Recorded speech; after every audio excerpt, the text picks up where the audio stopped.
Welcome back, everybody, to Magnolia on Money, where we discuss everything financial from the economy to retirement. I'm Ed Cox with Magnolia Wealth. And today I thought that we would discuss CDs. We sent an email out this week kind of showing what CD rates through us may be. Of course, rates change all the time, but had a few questions about that and thought, you know what, let me address why we did that and kind of the difference between CDs bought from different places and how that works. So I think this will hopefully clear up some of that. All right, so let me share my screen real quick. This was kind of the paper we sent out. It just showed the 12-month CD rate through that we purchased through Schwab, and it shows what the current rate is that we can get. Of course, once again, the rates change all the time, so it may be higher today, maybe lower, depending on when you purchase that. But these are brokered CDs, so they go through the brokerage channel, a little bit different from CDs you purchase at the bank. So let's go through how they're different and how some of the benefits or maybe benefits of being through the brokerage channel or benefits through being through the bank. All right, so where to buy? So bank CDs purchased directly from the bank, while brokered CDs are typically purchased through the brokerage firm. You know, we use Charles Schwab, their platform to do that. So a little bit different of where you purchase those.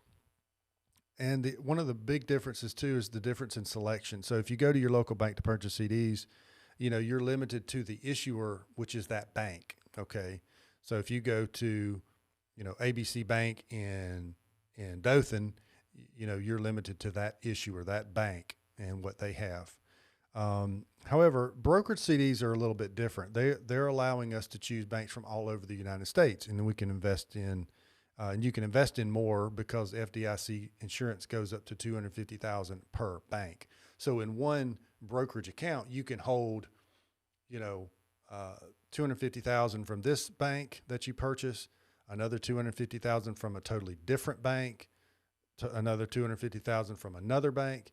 So you can hold all of those CDs in one account, and all of them are FDIC insured up to the $250,000. So as long as you don't purchase more than $250,000 in each bank, okay, then you can hold, you know, millions of dollars in one account, and it all be FDIC insured. You just have to buy the CDs from different issuers.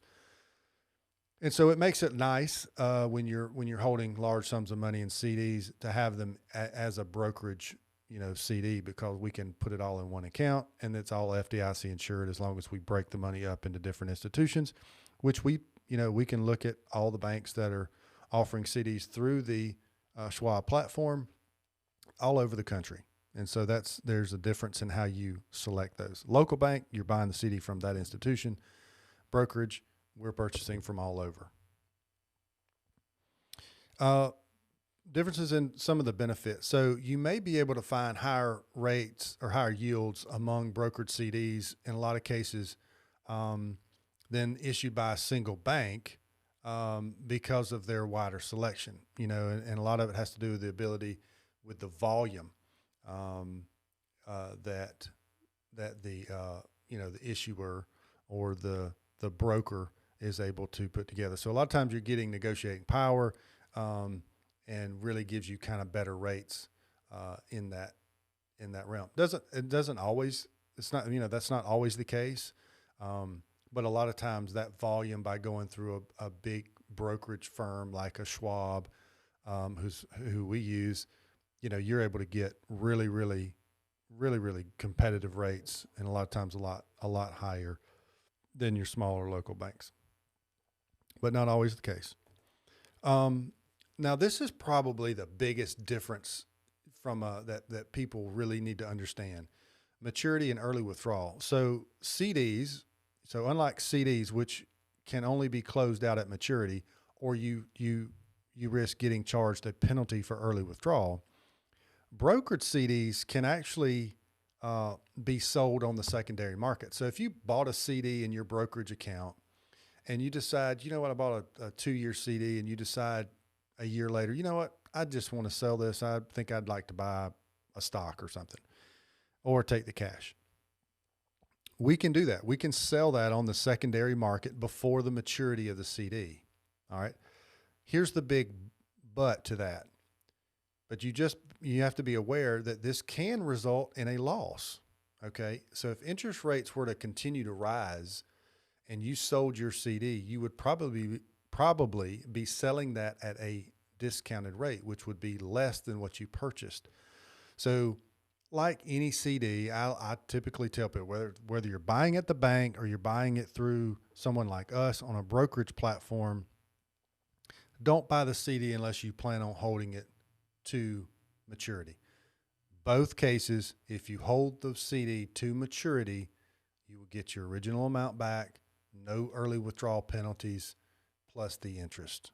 Okay, so that's probably the biggest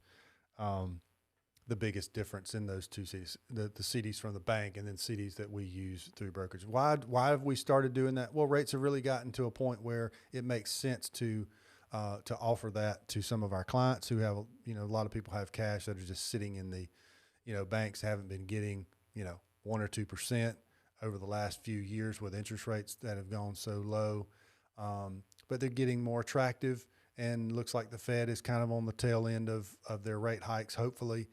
So a lot of people are looking in looking at their cash and trying to improve the interest that they are receiving currently on those accounts. So we thought, you know what, let's just send this out, let everybody know. If you do have some of that and you're interested, just let us know. We'll be glad to help you. We can look at the rates and see what they are. And they fluctuate. They can fluctuate day to day.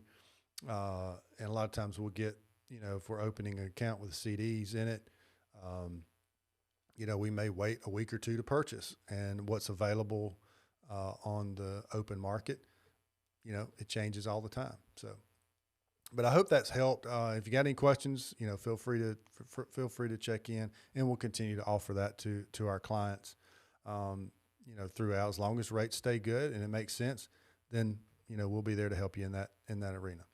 All right. Y'all take care. Have a great week. We'll talk to you later. God bless.